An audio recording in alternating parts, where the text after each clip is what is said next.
But Rasul sallallahu alayhi wa sallam tells us, I want you to listen to this beautiful hadith, which is in Bukhari and Muslim. He said, كيف بكم?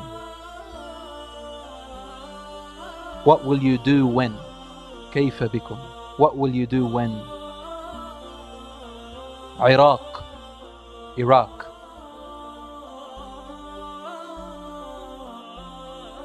منعت العراق قفيزها ودينارها.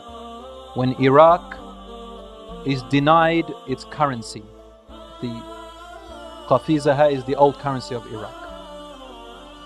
What will be your state and what will you do when Asham, when its currency is denied?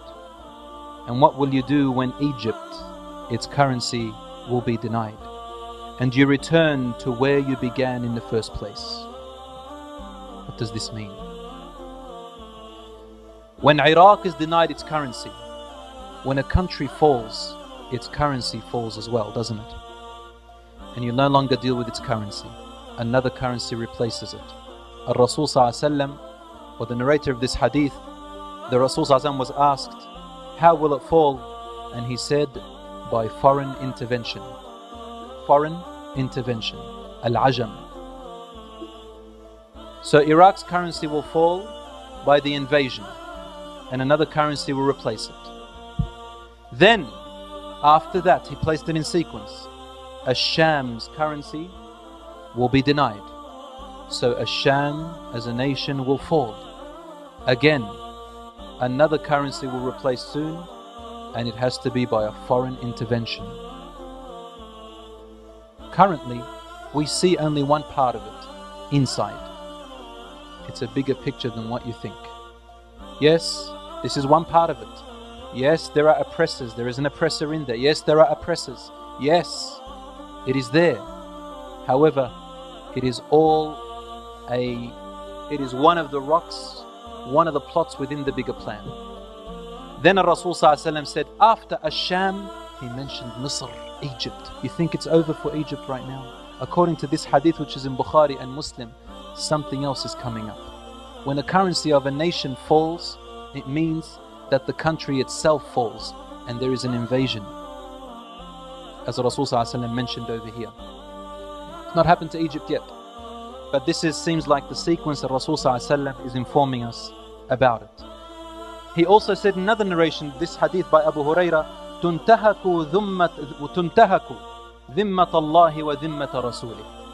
What does this mean? ذِمَّةَ Allah, meaning the Romans or the non-Muslims who used to exist at the time of Islam, when Islam ruled for more than 1,000 years. There were non-Muslims who lived in the lands of Islam, and they were called Dhummis, meaning the ones who are entrusted to us. They lived in our lands and we gave them the right to live in peace, and they had to pay something in return for our protection of them. But not the Muslims. Muslims pay zakat. They had to pay this thing called jizya, which means that will protect you, provide you. Today they say tax, we call it jizya for the non-Muslims who live among us. Only this is a type of agreement.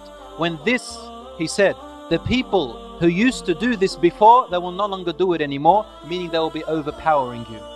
And these are the types of people who will invade you. Now these are the facts, and we see it today. What has happened to Iraq is not something that anyone can deny. And what is now happening in Asham is both intervention within and outside. And it is yet to come. Asham, however, is totally different to the rest of the world. It is different to Iraq. It is different to Egypt. It is different to everything. Asham means Lebanon, Syria, parts of Jordan, Palestine. They call it today Israel. I'll call Israeli territories are in there. Palestine and parts of Turkey. This was Asham. And you know when after World War I what happened? They divided Asham. They concentrated on Asham to divide it into different states, each one with a flag. And they turned the Arabs and Turks against each other because we were once one nation. It was called the last Khilafah al-Uthmaniyah, because we became materialistic, and our pride of lineage and our pride of nationalism and our pride of racism crept into us. This was the best way to plot and plan to break us apart. Until today, look at us in misery, فالرسول صلى الله عليه وسلم said, اتركوها فإنها منتنة. Leave it alone, for it is a stinking carcass. It cannot bring anything but misery, unhappiness and stench. This is what's happening to us today.